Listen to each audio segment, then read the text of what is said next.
The first wave of COVID-19 in 2020 was a big threat to the elderly, with large numbers of people aged over 60 years entering the ICU.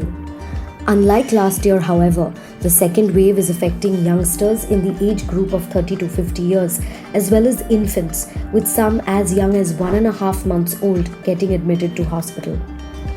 Young patients are getting infected and have moderate to severe illness that needs hospitalization. Of 57 people admitted in the ICU in Dinanath Mangeshkar Hospital in Pune, at least half are youngsters in the age group of 30 to 50 years, doctors at the hospital said. While symptoms like fever and sore throat remain, other symptoms like headache, loss of smell and taste, and gastrointestinal symptoms occur. The ongoing COVID-19 surge is also taking a toll on children's health, with several hospitals reporting a sharp rise in the number of children landing up in the hospitals. The most common symptoms observed in children include high fever, vomiting, diarrhea, and headache.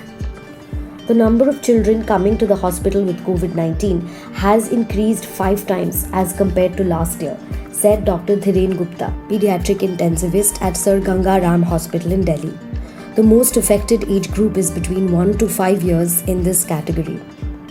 At least 50% of the children surveyed during the 5th round of serological surveillance in Delhi were found to have antibodies against COVID-19, indicating that children do have equal exposure when compared to adults.